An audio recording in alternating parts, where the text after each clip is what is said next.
وترددوا عليها في الشقة أثناء غياب الزوج، وابتدت تنشأ علاقات مش علاقة.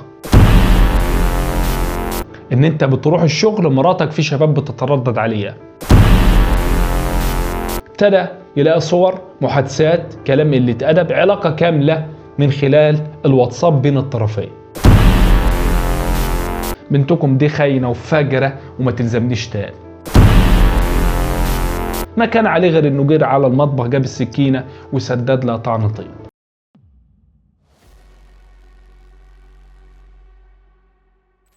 أعزائي المشاهدين، أهلا بكم من جديد.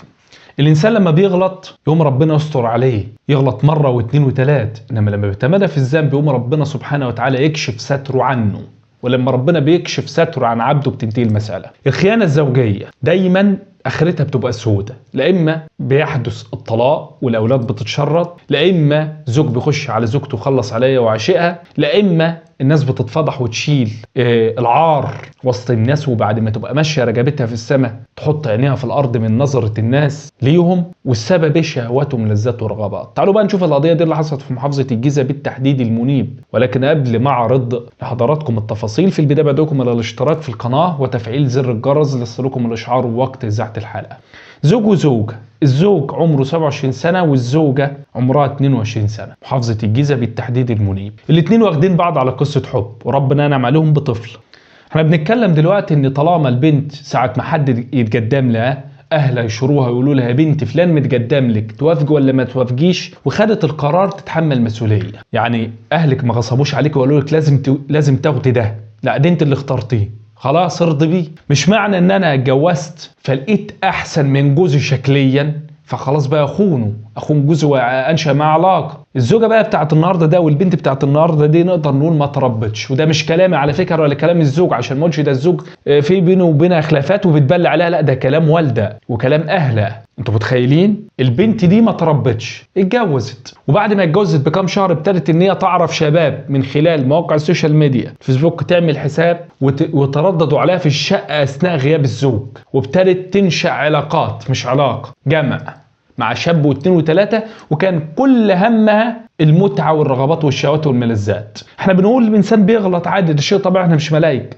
ولكن لما الانسان يغلط ويتمادى في الذنب ربنا بيكشف ستره عنه. في مرة الزوج جه من الشغل بدري، شاف واحد داخل البيت، ابتدى يطلع وراه. المعلم اللي كان ماشي قدام العشيق لاحظ بالفعل، عمل نفسه انه طالع دور تاني ما خد باله منه، ابتدى الكلام يفوح في الشارع والناس تتكلم والريحه تفوح او الريحه تطلع، وقالوا للزوج ان انت بتروح الشغل مراتك في شباب بتتردد عليها، من خلال ان هو كده حاطط في دماغه ان مراته بتخونه. على فكره احنا بنتكلم في جواز ما كملش سنه، احنا بنتكلم في واحد متجوز واحده الجواز ما استمرش سنه وحصلت الجريمه بالفعل، من خلال ان هو مسك التليفون بتاعها، طبعا معرف ان الاتصال او في رقم يبقى مسجل او حاجه بيه، فبيرن على زوجته، فبالتالي مسك التليفون بيفتش فيه، ابتدى يلاقي صور، محادثات، كلام قلة أدب، علاقة كاملة من خلال الواتساب بين الطرفين. خدها، طلع شخصية محترمة جدا، هو بالفعل أثبت إدانتها وأثبت إن هي بتخونه من خلال المحادثات ومن خلال الصور اللي تم التحصل عليها من خلال الهاتف. خد زوجته وعلى بيت أهلها وخبط على الباب، السلام عليكم. وعليكم السلام يا حماوي يا حماتي، بنتكم عندكم اهيت، بنتكم دي خاينه وفجره وما تلزمنيش تاني. قعدت الناس تتوسط من خلال ان هم عايزين يرضوه، قال لهم بصوا بنتكم ما تلزمنيش وانا اطلقها وتتنازل عن كل حقوقها، ده خاينه ومش مع واحد ولا اتنين، وبنتكم بنت شمال، تتنازل عن كل حقوقها وانا طلقها، ويا دار ما دخلك شر، زي ما دخلنا بالمعروف نخرج بالمعروف. الاب خاف من الفضيحه، الاهل خافوا من الفضيحه، ابتدوا ان هم يلبوا طلب الزوج وقالوا له خلاص ما فيش مشكله، واتنازلت بالفعل عن كل حقوقها وطلقها. هنا عادي دي تلزم بيت اهلها بقى، دي بقى خلاص تتحاسب على مين؟ على ابوها، على امها، على اخواتها. والزوج طلع مؤدب محترم، معفص ايده فيها ولا ضيع مستقبله ولا خلاص. المشكله ممكن واحد يتجوز ويلاقي مراته خاين يطلعها ويتجوز غيرها. ابتدت البنت بقى ان بيت ابوها ابتدت انها تختلق المشاكل مع امها ومع اخواتها من خلال انها دايره على حل شعارها، زي ما احنا بنقول باللغه العاميه عندنا في الصعيد، واحده مش لاقي حد يكسرها، طالعه داخله تقابل ده وتروح هنا وتركب معرفش فين وتعدي فين طبعا الاب لما جه من الشغل وسال مراته وقال لها فين البنت، قالت له خرجت. طبعا دي واحده مطلقه واللي خلاها كانت في عصمه راجل وبتعمل الحرام، فما بالكم من واحده مطلقه. والعيار اللي ما بيصيبش بيدوش، والناس النهارده كلها بتلسن على بعضيها، واحنا في المجتمع بنظهر المطلقه على انها واحده عاهره بيتاجر بعرضها وشرف الا ما رحم رب، من خلال ان الاب بيقول او الزوج بيقول لزوجته البنت طلعت راحت فين؟ قالت له بنتك طلعت وانا جيت اتكلم معاها ما بتسمعش الكلام، وبنتك بتطلع وانت عارف وقلت لك وبتاخر. الاب مره في اتنين يقول لها بنت ما تطلعيش، لا البنت بايعه القضيه. لو راجل مش هيعمل كده. ما كانش قدام الاب حل غير ان البنت اخر مره جت قابلها على السلم بيقول لها يا بنت انا مش قلت لك ما تخرجيش؟